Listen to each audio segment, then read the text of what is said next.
هل هبين والله بالله أنا جو حرام كل السحر على يقاتي ما فهمت أنا جو حرام كل السماء أو إسلام مركز كاتجا أيال يقاتي you know لكن الحمد لله حلال بأهد وحي نمان تواي وأنا كإري قلت اسكت على ده كان بيجرو أنا قبل لما دقى لما عيو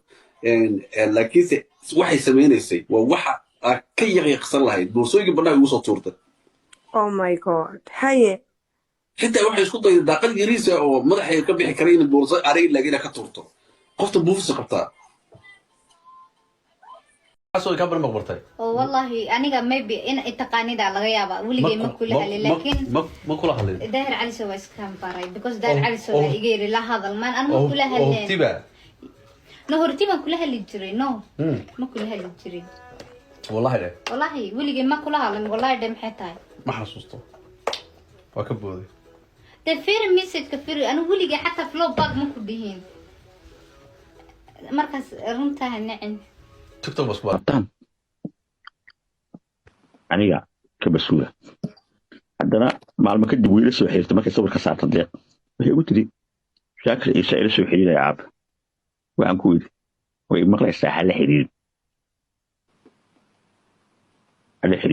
هلا حد ياكو علي محاتر شاكر عيسى ها لا سحيلة تلعب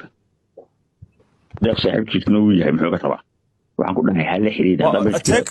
gabadha caynka ku dhaysay waati waxay dhahay xubbi gabadha xaaska deeq ya xaaska meesha laga saaro meesha ma joogto ma saarna saacada wixii maanta ka dambeeyay markii wixii maanta ka dambeeyay shaakir halka adeeg ka taageer lahayd ومدام nin odayahu guursanaya uu yahay oo aad gabadha inay jecel yihiin daahiro xaaska ninka meesha kala la shaakir ma barees raacdo barees waxaan fiicneen dhaca raacdo kala gaar fiirsana waxaan ogaa gabadhan aqaano iyo isagoo aqaano dabeecadooda yaan kalsooni ku qabay waxa ima gubin hadalkaaga iyo waxa dhegeys hala ugu dambeysay ku daawanaa markay sheekay qor iyagu ka faraxsan waxa uu waxa ku dhegeys wax ma aha